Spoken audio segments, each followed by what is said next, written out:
What is the madman theory?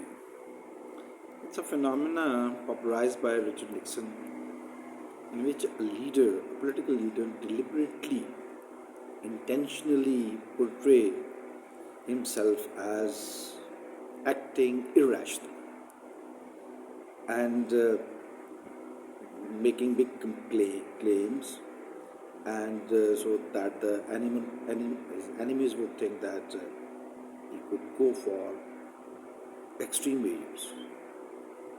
So in case of Richard Nixon, he tried to convince North Vietnamese that he is going to use nuclear weapons against them.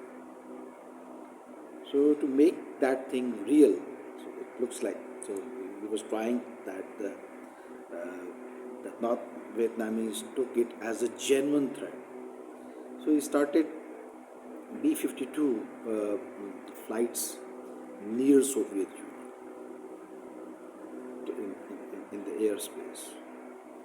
So obviously never bombarded Vietnam with the nuclear weapons, but it created an atmosphere of fear in his enemies. So maybe he could use nuclear weapons.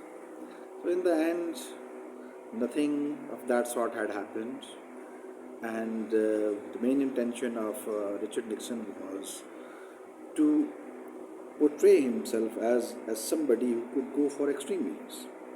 He didn't go for that, but he was like trying to convince people, and at the same time, he did what? He did exactly the opposite. He ended the Vietnam War.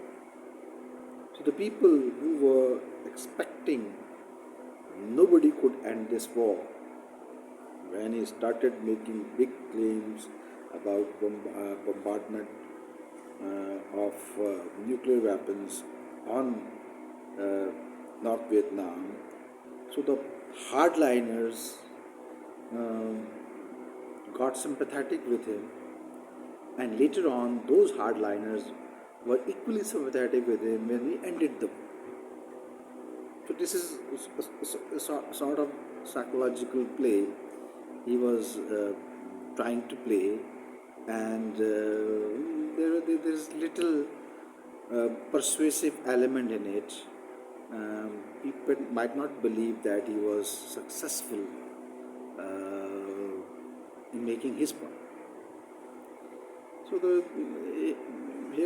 this theory could be discussed in relation with what Trump is doing in America. Obviously, he's trying to portray his image as what somebody who is like having an element of irrationality and unpredictability. And with these two factors, he is trying to manipulate others.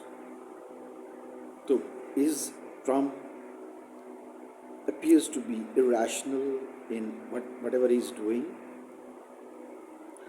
Uh, Maybe he's like smart enough to apply this madman theory, and he's going to extreme points, and maybe oscillating between the two extremes. And at the one hand, he's like trying to be a peacemaker, and at the other hand, he's like trying to be a hardline. I think that this could be seen in the way he is handling Iran. He's threatening Iran with the, you can say, most grave consequences, and at the same time, he's negotiating with Iran. So this could be maybe a kind of a supportive evidence that he's applying this madman theory. So how much is going to be successful in it, yet to be seen. So right now he is in you can say the climax of a tariff war against the rest of the world, and especially against China, because China is showing massive resistance, and he is going to extremes. and China is also going to extremes. So the people are like maybe busy, more busy in like seeing that phenomena, but at the same time, like see this irrationality, unpredictability factors, which are now a kind of hallmark or maybe the main traits of a populist leader. And maybe Trump could be quoted as the best example. So let us see.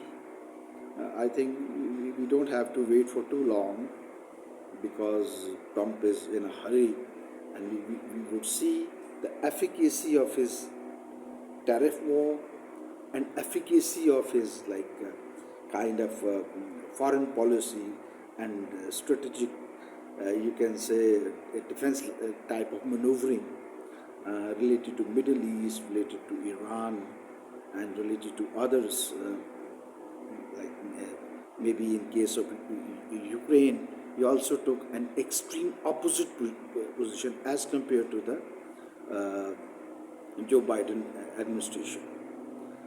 So again, the efficacy is a blurred thing when it comes to madman theory. It was a blurred thing in case of Richard Nixon. Nobody could say that he was successful in doing that, applying that theory, and still it is again a kind of an ambiguous environment and kind of a confused situation where it is difficult to see whether Trump is successful in it or not. So I think we need to wait, and as I already said, we don't have to wait for too long for the results. Thank you.